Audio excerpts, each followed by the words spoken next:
बेटा, good morning. How are you? I know मेरे बच्चे सब अच्छे होंगे, है ना?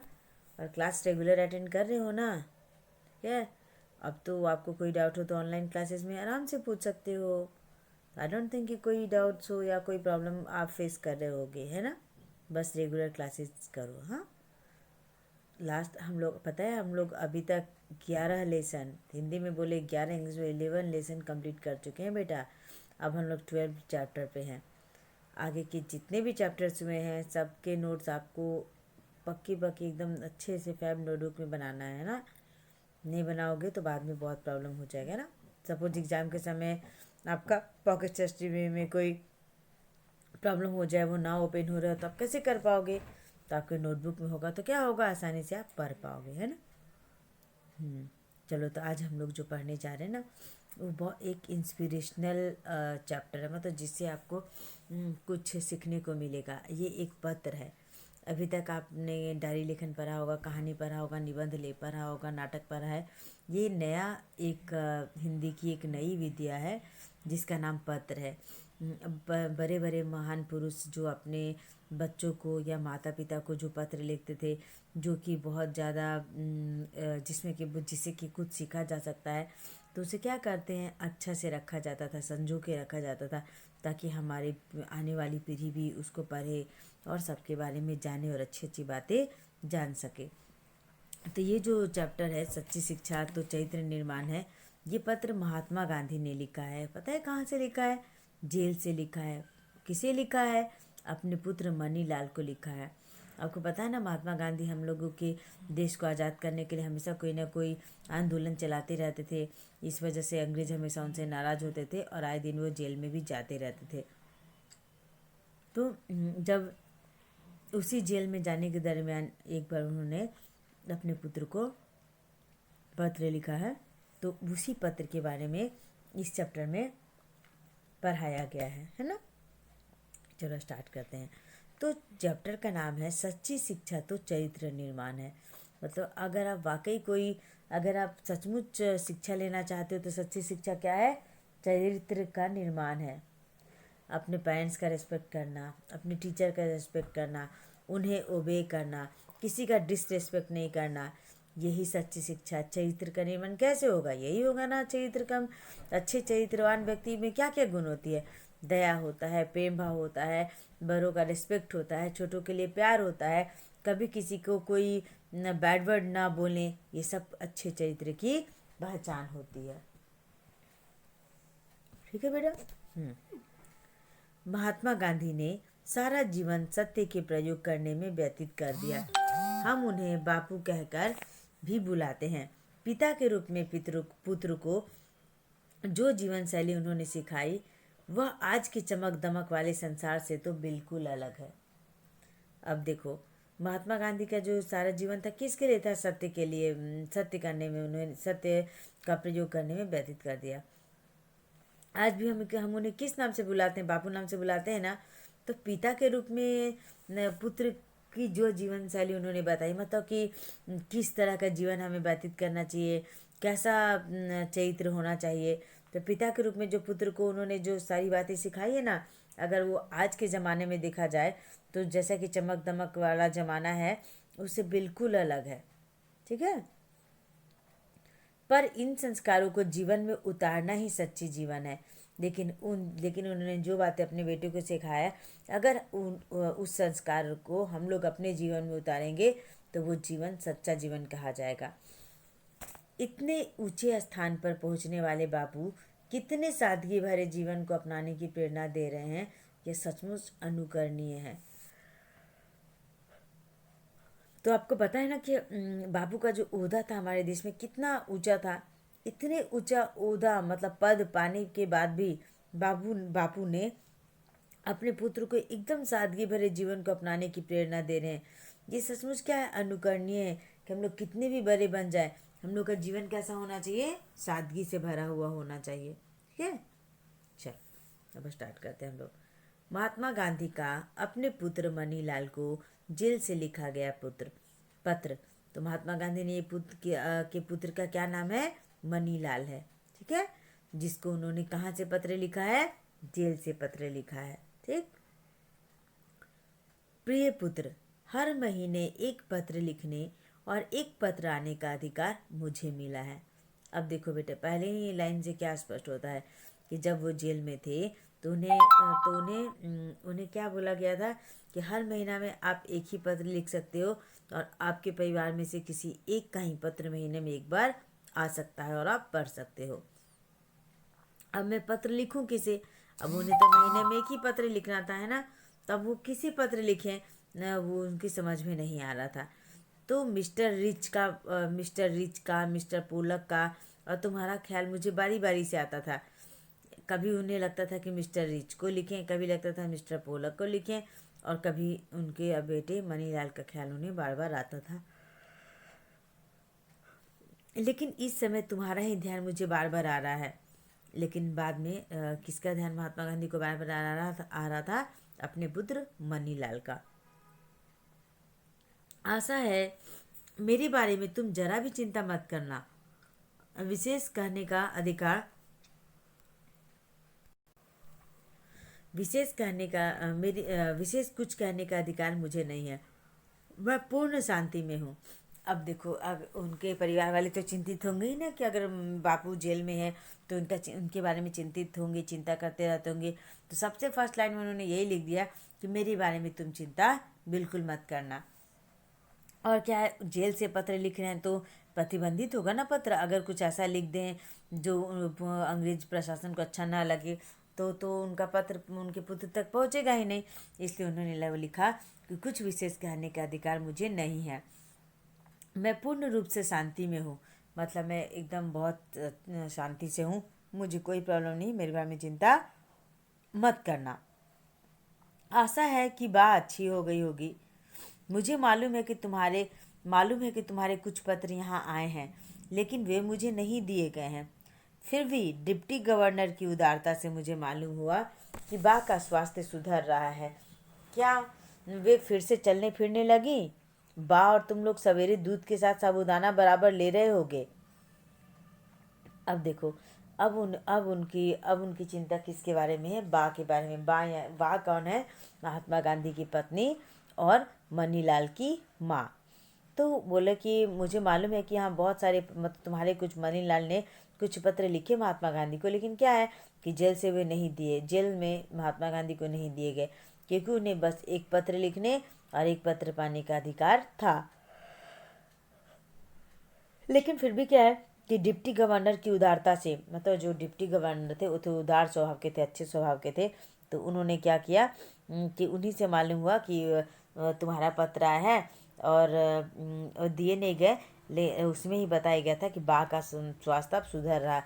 मतलब उनकी वाइफ का जो स्वास्थ्य है वो कैसा है, अब सुधर रहा है, वो फिर से चलने फिरने लगी हैं। और क्या पूछ रहे थे कि बा और तुम लोग सवेरे दूध के साथ साबूदाना ले रहे हो कि नहीं? अब बताओ कि वो कितना सादगी भरा खाना खाते हैं कि सुबह वे खाते हैं दूध के साथ साबूदाना खाते हैं। देखो बेटा, इतने ऊंचे पद पे रहने वाले व्यक्ति का भी खाना देखो कैसा सादा है, साबूदाना के साथ दूध, है ना। अब अब कुछ तुम्हारे बारे में कहना चाहूँगा। तुम कैसे हो? तुम पर जो जिम्मेदारी मैंने डाली है तुम उसको पूरी तरह योग्य हो और तुम उसे खुशी खुशी निभा रहे होगे, मुझे ऐसी आशा है। अब जब महात्मा गांधी बापू जेल में हैं तो घर की जिम्मेदारी तो उनके बेटे मनीलाल पे ही होगी ना। तो उन्होंने कहा कि मैंने जो जिम्मेदारी तुम पे डाली है तुम उसके साथ उसके लिए पूरी तरह योग्य, उन्हें विश्वास है कि उनका बेटा उनकी जिम्मेदारी को अच्छा से निभाएगा। और क्या है कि योग्य भी हो और तुम खुशी खुशी निभा रहे हो, ऐसा उन्हें अपने बेटे से आशा है कि वो उनकी गैर मौजूदगी में भी उनके बेटा क्या कर रहे होंगे, उनके घर के जिम्मेदारी अच्छा से निभा रहे होंगे। मैं ये जानता हूँ कि तुम्हें अपनी शिक्षा के प्रति असंतोष है। जेल में मैंने यहाँ खूब पढ़ा है, इससे मैं ये समझता हूँ कि केवल अक्षर ज्ञान ही शिक्षा नहीं है। सच्ची शिक्षा तो चरित्र निर्माण और कर्तव्य का बोध है। अब देखो, महात्मा गांधी को के जो पुत्र मनीलाल थे वे अपनी शिक्षा के प्रति असंतोष थे, उन्हें और भी ज़्यादा पढ़ना था, है ना। तो महात्मा गांधी उन्हें समझा रहे हैं कि तुम्हें अपनी शिक्षा के प्रति असंतोष है, मतलब कि वो ज़्यादा नहीं पढ़ रहे हैं तो वे खुश नहीं है, असंतोष है ना।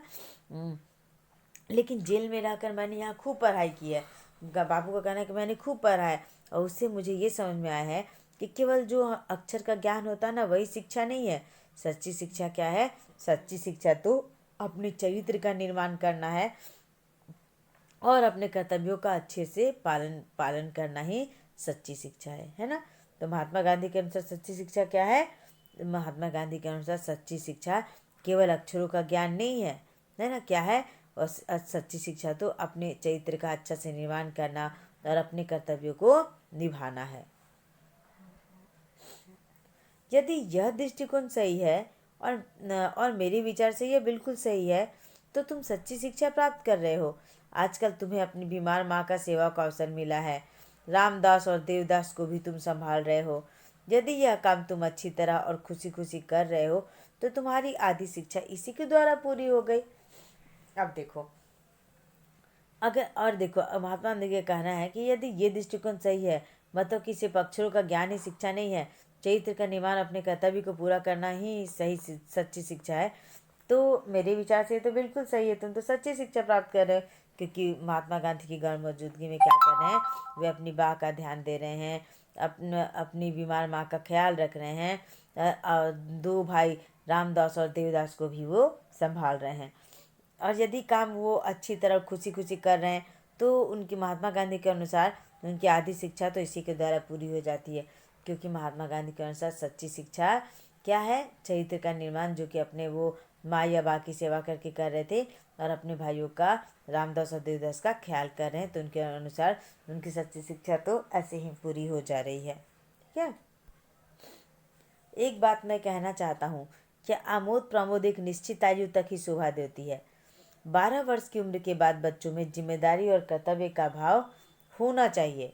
अब देखो बेटा, अब आगे क्या कहते हैं कि एक बात मैं कहना चाहूँगी कि आमोद प्रमोद मतलब जो हम लोग इंटरटेनमेंट करते हैं, आप जो मोबाइल पे गेम खेलते हो, आप जो टीवी देखते हो, आप जो खेल कूद करते हो, तो उसके बारे में महात्मा गांधी का क्या विचार है कि आमोद प्रमोद यानी मनोरंजन एक निश्चित आयु तक ही शोभा देती है।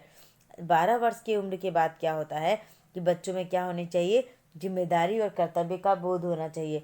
यानी आप देखो, अगर आप 12 वर्ष के हो गए हो, तो आप में क्या होना चाहिए? आप में जिम्मेदारी और कर्तव्य का भाव होना चाहिए। आपकी क्या जिम्मेदारी है पेरेंट्स के प्रति, घर के प्रति, है ना? और आपका क्या कर्तव्य है, उसका आपको ध्यान होना चाहिए। अब अभी इस उम्र में आप क्या करोगे? सपोज घर थोड़ा तीतर बीतर है, तो आप घर को ठीक करोगे। सपोज आप स्कूल से घर जाते हो, तो अपने बैग को सही जगह पे रखो, अपने शूज़ को सही जगह पे रखो। अब घर में सामान को इधर उधर मत फैलाओ। अगर फैला है तो उसे समेटो। अब आपकी आयु उस उम्र की है। अगर आपके मम्मी पापा या भाई बहन को कोई बीमार है, तो उसकी देख रेख करो, सेवा करो। यानी आप में कर्तव्य का बोध भी होना चाहिए, है ना? उन्हें अपने आचार विचार में सत्य और अहिंसा के प्रयोग की चेष्टा करनी चाहिए। और क्या है कि आपके आचार विचार, मतलब जब आप किसी से बात करते हो या कोई भी कर्म करते हो, तो उसमें सत्य और अहिंसा का प्रयोग होना चाहिए। मतलब हमेशा आपको सत्य बोलना चाहिए और कभी भी किसी के साथ मारपीट या हिंसा वाली बातें नहीं करनी चाहिए। और यह वे भार समझ कर नहीं करे, बल्कि एक आनंद का अनुभव करते हुए करें। अब अगर आप सच बोल रहे हो और अपने कर्तव्य का पालन कर रहे हो, तो आपको ये भार नहीं लगना चाहिए। आपको क्या लगना चाहिए? आपको खुशी महसूस होने चाहिए। अपने कर्तव्यों को निभाते समय आपको आनंद का अनुभव होना चाहिए। वो आनंद भी कृत्रिम नहीं होना चाहिए कि आप बस हम दिखाने के लिए, पेरेंट्स को दिखाने के लिए हंस रहे हैं कि हाँ मैं खुश हूँ सेवा करके, है ना? वो क्या होना चाहिए? स्वाभाविक होना चाहिए। आप सरल होना चाहिए। जो आपको अंदर से खुशी थी, वो भाव चेहरा पर होना चाहिए, है ना? मैं जब तुमसे काफ़ी छोटा था, तो मुझे स्वयं अपने पिताजी का सेवा करने का बहुत आनंद मिला था। और अब जैसा मुझे पता है कि आपने लोअर क्लासेस में महात्मा गांधी के पिता बीमार थे, वे बहुत सेवा करते थे। आपने ये चैप्टर पढ़ा होगा, है ना? उसमें के बारे में बता रहे हैं कि ये भी जब छोटे थे तो उन्हें अपने पिता की सेवा करने का बहुत मौका मिला था। और उन्हें क्या होता था कि पिता की सेवा करने में बहुत आनंद भी मिलता था। 12 वर्ष की आयु के बाद आमोद प्रमोद का बहुत ही कम, बल्कि नहीं के समान अवसर मुझे मिला। और महात्मा गांधी का कहना है कि जब वे 12 वर्ष के हो गए, तो उसके बाद तो उन्हें मनोरंजन का, चाहे वो खेल कूद हो, चाहे टीवी हो, तो इसका उन्हें बहुत कम ही, मतलब नहीं के समान अवसर मिला। उनके ऊपर इतनी सारी जिम्मेदारी थी कि वो उतना वे उन्हें इन सभी बातों के लिए मौका और समय मिलता ही नहीं था। संसार में 3 बातें बड़ी महत्वपूर्ण हैं। इनको प्राप्त कर तुम संसार के किसी कोने में जाओगे तो अपना निर्वाह कर सकोगे। अब देखो, अब महात्मा गांधी का क्या कहना है कि संसार में 3 बातें बहुत ही महत्वपूर्ण है। आप चाहे संसार के किसी कोने में भी जाओ, आप अपना निर्वाह कर सकते हो, मतलब आप अपना जीवन यापन अच्छा से कर सकते हो। कैसे कर सकते हो? जब आपने 3 बातों को ध्यान में रखोगे। वे 3 बातें कौन है? अपनी आत्मा को, अपने आप और ईश्वर का सच्चा ज्ञान प्राप्त करना। ये 3 बातें क्या है बेटा? अपनी आत्मा। अगर आप कोई भी काम करो तो अपनी आत्मा कोई देखे या ना देखे। बोलते हैं ना कि सपोज आप कुछ भी गलत काम कर रहे हो तो भगवान तो हर जगह होते हैं, तो वो आपको देख रहे हैं। और फिर आपकी अपनी आत्मा, उसको तो आप साक्षी बना के कोई भी काम करते हो ना। सपोज आप पढ़ने ही जाते हो तो आप पढ़ते हो अपने लिए, है ना। पेरेंट्स नहीं देख रहे हैं तो नहीं पढ़ रहे हैं। ये आप अपनी आत्मा से पूछो कि आप जब बैठे तो आपने पढ़ा कि क्या किया, है ना। और अपने आप तो कहीं भी जाओ, अपनी आत्मा को, अपने आप को और ईश्वर का सच्चा ज्ञान प्राप्त करना। तो ये 3 बातें आपको कभी भी अपने क्या करेगी? अपने काम से भटकने नहीं देगी, है ना। और अपना निर्वाह क्या करोगे? आप अच्छी तरह कर सकोगे। इसका मतलब यह नहीं कि तुम्हें अक्षर ज्ञान नहीं मिलेगा, वह तो मिलेगा ही। अब महात्मा गांधी फिर से अपने बेटे को कह रहे हैं कि अब ये मत सोचना कि अगर ये 3 बातें कर लोगे तो तुम अक्षर ज्ञान नहीं मिलेगा। अक्षर ज्ञान भी मिलेगा, लेकिन तुम उसकी चिंता मत करो। यह मैं नहीं जानता, मैं नहीं चाहता, इसके लिए तुम्हारे पास अभी बहुत समय है। और महात्मा गांधी का कहना है कि अक्षर ज्ञान मिलेगा तुम्हें, तुम चिंता मत करो, अभी तुम्हारे पास अभी बहुत समय है। अक्षर ज्ञान तो सिर्फ इसलिए होता है कि जो कुछ तुम्हें मिला है वो तुम दूसरे को दे सको। सही बात है ना बेटा? जब आप कुछ सीखते हो तो आप अपने छोटे भाई बहनों को बता सकते हो, सिखा सकते हो। लेकिन जो आप अपना चरित्र का निर्माण करते हो वो आपके पास रहता है, वो आप किसी को दे नहीं सकते हो, है ना। आपका कैरेक्टर, आपकी सच्चाई, आप जो अहिंसात्मक काम करते हो, वो सबसे आपकी आइडेंटिटी होती है, वो आप किसी को नहीं दे सकते हो, है ना। इतना और याद रखना कि अब से हमें गरीबी में रहना है। जितना अधिक मैं विचार करता हूँ उतनी ही अधिक मुझे लगता है कि गरीबी में ही सुख है। अमीरों की तुलना में गरीब अधिक सुख हैं। और देखो महात्मा गांधी ने और कौन सा महत्वपूर्ण बात बोला। बोला कि इतना याद रखना कि हमें कैसे रहना, अब गरीबी में रहना है। वे अपने पुत्र मनीलाल को बोल रहे हैं हमें अब गरीबी में रहना है, क्योंकि मैंने ऐसा विचार किया है। तो उन्हें, महात्मा गांधी को ऐसा लगता है कि गरीबी में सुख है। अमीर की तुलना में क्या है? गरीब ही अधिक सुखी हैं। महात्मा गांधी का ये विचार था। खेत में घास और गड्ढा खोदने में पूरा समय देना। अपने बेटे को क्या बता रहे हैं कि खेत में घास और घास को काटते रहना, ठीक से गड्ढा भी खोदना, है ना, उस पर ज़्यादा ध्यान देना।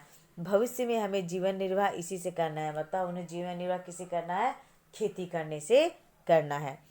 मेरी इच्छा है कि अपने परिवार में तुम एक योग्य किसान बनो। सभी औजारों को सदा साफ और सुव्यवस्थित रखना। महात्मा गांधी का कहना है वो अपने बेटे को क्या बनाना चाहते हैं? किसान बनाना चाहते हैं। उनका कहना है कि सभी औजार, जो खेती से संबंधित औजार होते हैं, सबको साफ और सुव्यवस्थित रखो। क्या? अक्षर ज्ञान में गणित और संस्कृत पे पूरा ध्यान देना। भविष्य में संस्कृत तुम्हारे लिए बहुत उपयोगी सिद्ध होगी। ये दोनों विषय बड़ी उम्र में सीखना कठिन है। संगीत में भी बराबर रुचि रखना। अब देखो महात्मा गांधी अपने पुत्र को क्या बता रहे हैं कि अक्षर ज्ञान, मतलब जब आप कुछ सीखने जाते हो, अक्षर का ज्ञान करने जाते हो, तो मैथ और संस्कृत पे ज़्यादा ध्यान देना, क्योंकि भविष्य में क्या है, संस्कृत तुम्हारे लिए ज़्यादा उपयोगी सिद्ध होगा। और जैसे जैसे उम्र बढ़ते जाता है, गणित और संस्कृत, मतलब मैथ और संस्कृत सीखने में कठिनाई होती है। और फिर वो बताते हैं कि संगीत में भी बराबर रुचि रखना, मतलब संगीत पे भी ध्यान देना। हिंदी, गुजराती और अंग्रेजी के चुने हुए भजनों एवं कविताओं का एक संग्रह तैयार करना चाहिए।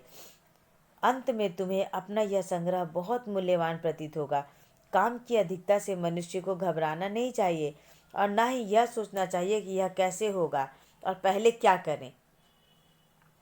शांत चित्त और सोच समझकर यदि तुमने सभी सद्गुणों को प्राप्त करने की चेष्टा की तो वे तुम्हारे लिए बहुत उपयोगी और मूल्यवान सिद्ध होंगे। तुमसे आशा है कि घर के लिए जो भी तुम खर्च करते होगे उसके पैसे पैसे का हिसाब रखते होगे।